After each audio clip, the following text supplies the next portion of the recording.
ایک جلسے میں 5 گھنٹے کام ہوتے ہیں. کتنے؟ 5 گھنٹے. 5 گھنٹے ہی کام کے ہوئے. 5 گھنٹے میں 1 لاکھ خرچ ہونے کا مطلب ہوا کہ 1 گھنٹے میں 20 سے 25 ہزار میں آپ خرچ کر رہے ہیں.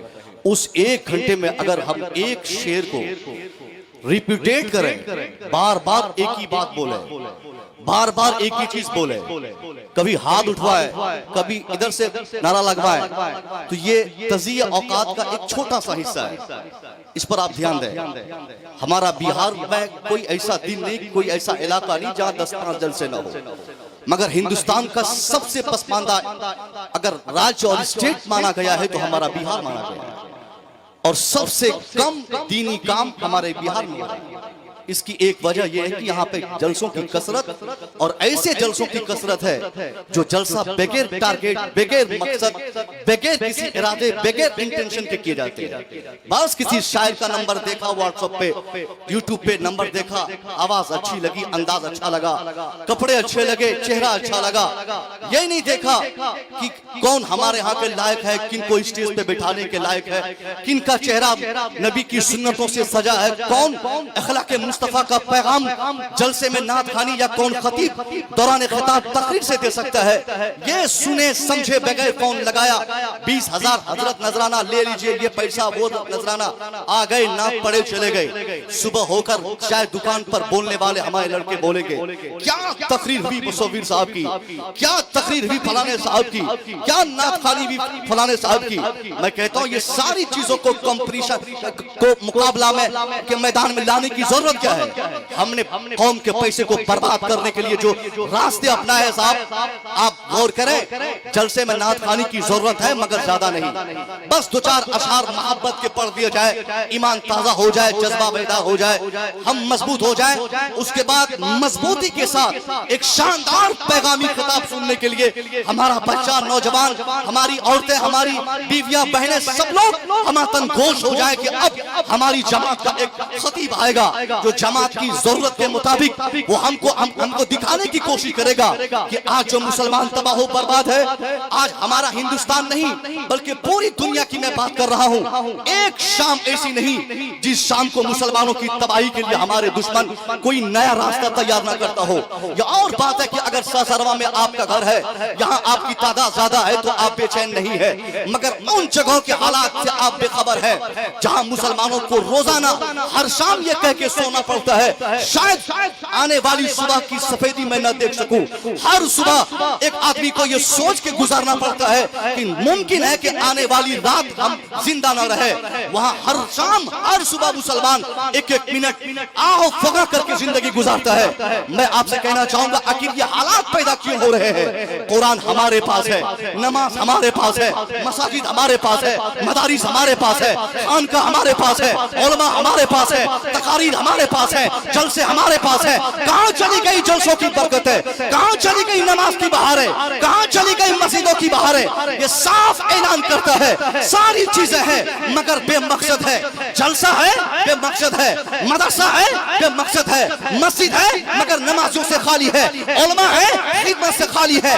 ایک غلطی، ایک وجہ تباہی کی ہو تو کوئی ایک خطیب آ کر اس کو انڈیکیٹ کر کے آپ کو بتائیں اور آپ کی اصلاح کر دے. ہزاروں غلطیاں ہمارے اندر ہے اور ہم ہیں کہ بس ایک ہی نعت، ایک ہی مصرے میں بار بار ریپیٹ کر کے پیسہ لٹاتے جائیں، پڑھتے جائیں، سنتے جائیں اور قوم کے پیسے کو برباد کرتے نہیں. اللہ نے آپ کو پیسہ دیا ہے، پیسہ آپ کماتے ہیں.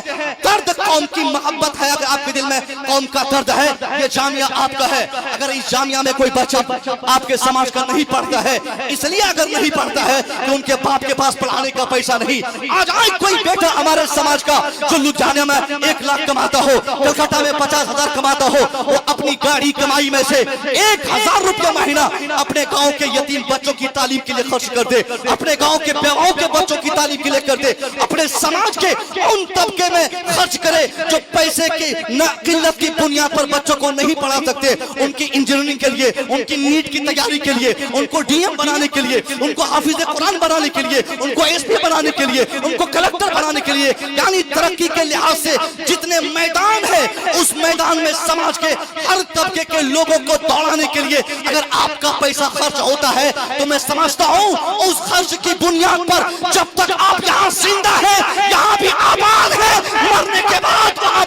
آباد رہیں گے۔ نعرہ تکبیر، نعرہ رسالت، مسلک اعلیٰ حضرت، جشن آمد رسول کانفرنس۔ ایک بچے کو حافظ قرآن آپ بنائیں گے، ایک بچہ 5,000 روپیہ پر ایئر اگر آپ کا جاتا ہے ایک بچے پہ، عموماً 3 سال میں ایک بچہ عام طور پہ حفظ کر لیتا ہے۔ 5,000 ایک سال، 5,000 دوسرا سال۔